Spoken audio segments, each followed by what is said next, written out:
Hi, welcome to Bedtime Terror, the show where I watch a scary movie before bed and let you know how I think I'm going to sleep. My name's Bobby, and tonight's movie is 2009's Pontypool.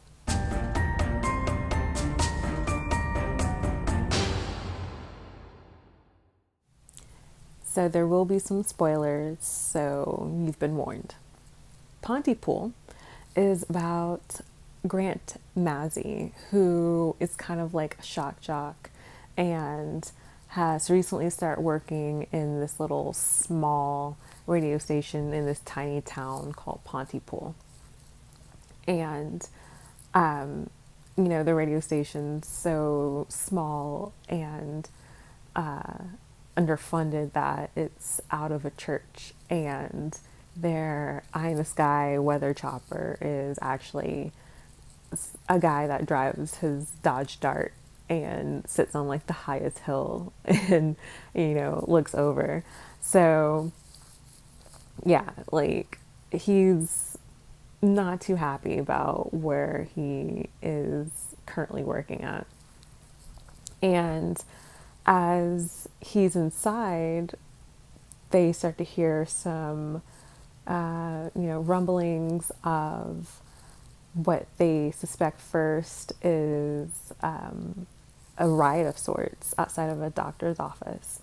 And then there's more incidences of violence and weird behavior going on throughout the town, and they're told to stay inside of the church at their radio station.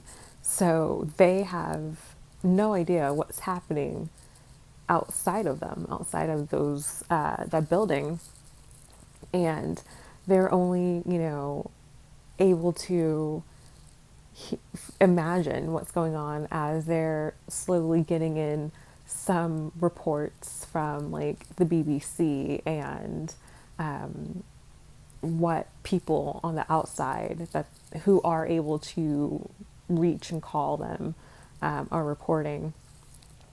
And pretty soon there is a wire that comes in a different language, and once they translate it, they are told that this is whatever is happening going on right now in this town that's spreading is spread through the English language. So don't speak English. Everyone try to avoid contact with family members and close friends. Just try to be by yourself. Don't speak. Don't don't be verbal. And so whatever this is pretty much turning people what sounds like into zombies. And I say sounds like because you're only able to imagine what you're hearing on the outside, which are all these weird sounds that people are making, as well as screams for help and screams of agony. So it's a pretty interesting movie. I'll say it like that, needless to say. And because of that, it's a lot to like. There is, a lot to like. I thought it was a really cool concept. It was terrifically acted, just a well crafted movie. This was definitely, a movie with a lot of refinery and polish that I thought that they did really well. And the actor who played Grant obviously has a great oratory voice to be able to draw you in as you're listening to him, and really just like kind of taking his facial expressions when hearing what's possibly going on in the world outside of them that they can't see and look out into. But okay, you guys, I'll be honest. Okay, so I had high expectations for this movie because I've heard so much good about it that I was like, oh, okay, like I am expecting to really enjoy this in one way or another. And I found myself, two major things kept me, were such big, like, troublesome things for me that it kept me from liking this movie ultimately. Despite, how well acted it is and it being such a cool concept that this, whoever this is this virus, this alien, whatever it is spread through speech. I think it's a really cool concept. And seeing that this was done in like 2009 and I'm watching this now, somewhat in the beginning phases of post pandemic, after, all of us quarantining for over a year and, trying to social distance for over a year, and knowing how the virus has spread, that I found that this to be really interesting, especially, you know, over 10 years later, everything that just happened. But what really bothered me about this movie is, and again, spoilers, I'm sorry, that 45 minutes in, it's established once they've translated this this wire that they intercepted, that it spread through speaking, and they said specifically, I remember specifically hearing terms of endearment. So one of the characters, like the like program director, I can't even remember her name. That's sad because there's only really three characters in this movie throughout. Well, four if you count the doctor later. And I can't remember her name because like she ended up annoying me so much. But the program director, so this is established at 45-minute mark, and it's almost like no one took that in. Like they read the wire and that was it. They never really considered like, hey, let's like keep speech to a bare minimum.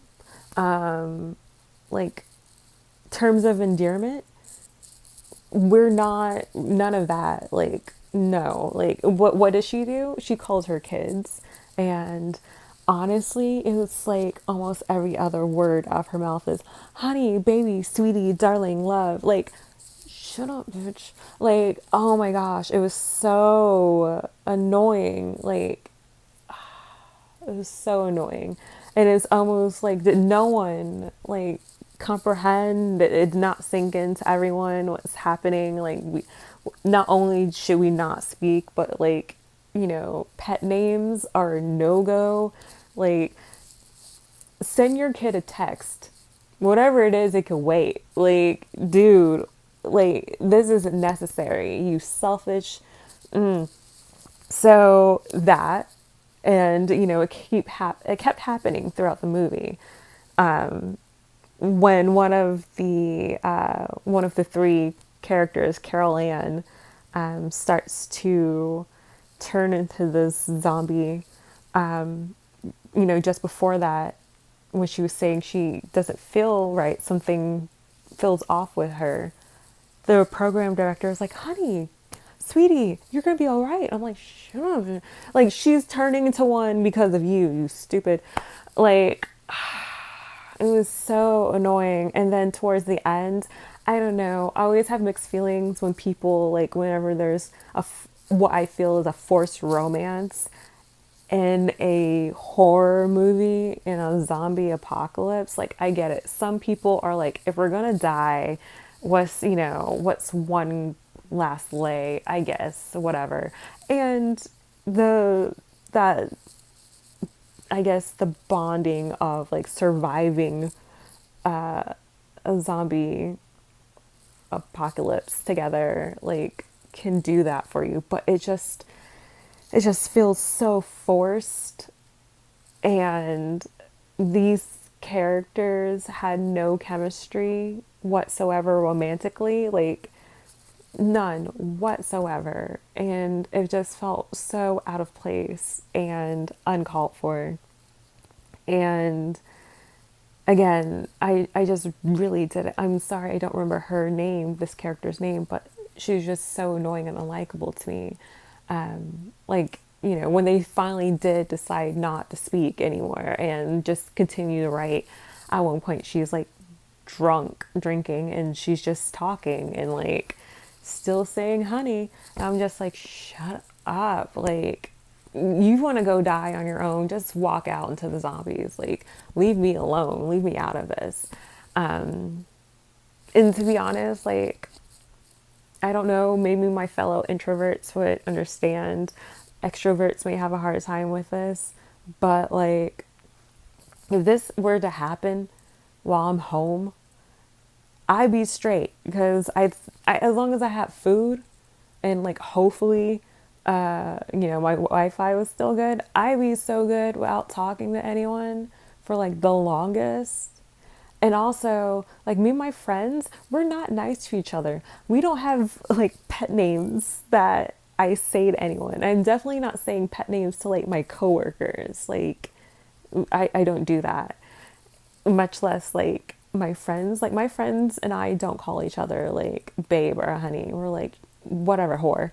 So like, you know, like this, I think it's a very cool concept, but there's just, for me, there's just so much that was too wrong for me to truly enjoy this movie, despite how well acted it was, despite the quality of it, and the concept of it. I just didn't care for it. So on a scale of 1 to 5, I'm gonna give it a 2. Like I said, because of the redeeming factors. Otherwise, it's not necessarily for me. And I'm really sorry for those who enjoy this movie. I feel like I am probably one of the very few who didn't like this movie after seeing it. And again, this movie is on tier 4 of my horror movie on YouTube for free playlist. Again, Iceberg. Again, that playlist in Iceberg is just a bunch of movies from least scariest to scariest, that are completely free of ads, for you to just, you know, watch whenever you like here on YouTube. So if you want to give Pontypool a look, check out the link below. I'm going to watch another movie soon, tier 4 of the free on YouTube scary movie Iceberg. And until then, guys, please share it with your friends, like, comment, subscribe. Thank you so much for watching. I appreciate it. And have a good night.